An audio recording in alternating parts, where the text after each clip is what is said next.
উত্তরাঞ্চলের জেলাগুলোতে গোটালি মাছ ছিল জনপ্রিয় খাবার। মিঠা পানির জলাশয়, পাহাড়ি ঝর্ণা ও অগভীর স্বচ্ছ নদী এ মাছের আবাসস্থল। একসময়ে তিস্তা ও আত্রাই নদীতেও প্রচুর পরিমাণে মিলত গোটালি মাছ। সময়ের পরিক্রমায় এ মাছ বিলুপ্তপ্রায় তালিকায় স্থান করে নিয়েছিল। তবে সৈয়দপুরে মৎস্য গবেষণা ইনস্টিটিউটের স্বাদুপানি উপকেন্দ্রে নিবিড় গবেষণায় গোটালি মাছের কৃত্রিম প্রজনন ও পোনা উৎপাদন কৌশল উদ্ভাবন হয়েছে, মিলেছে স্বীকৃতিও।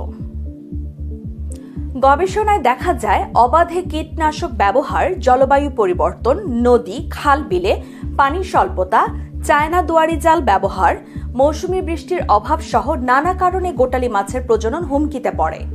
2015 সালে আন্তর্জাতিক প্রকৃতি ও প্রাকৃতিক সম্পদ সংরক্ষণ সংঘ মাছটি বিপন্ন প্রজাতি ক্যাটাগরিতে অন্তর্ভুক্ত করে।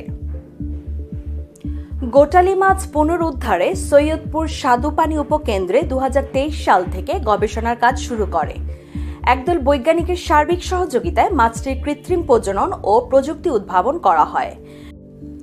2024 সালের জুলাই মাসে গোটালি মাছের পোনা উৎপাদনে সক্ষম হন তারা।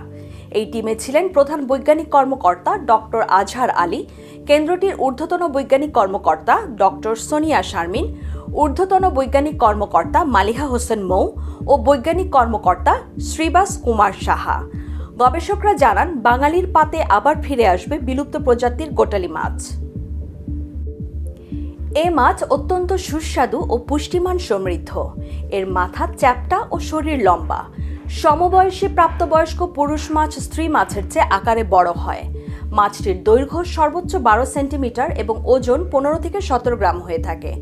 সৈয়দপুরে মৎস্য গবেষণা ইনস্টিটিউটের প্রধান বৈজ্ঞানিক কর্মকর্তা ডক্টর আজহার আলী বলেন, আমাদের গবেষণাকে ময়মনসিংহ মৎস্য গবেষণা ইনস্টিটিউট স্বীকৃতি দিয়েছে। আগামী বছরের মাঝামাঝি মাছটি চাষী পর্যায়ে ছড়িয়ে দেওয়া হবে।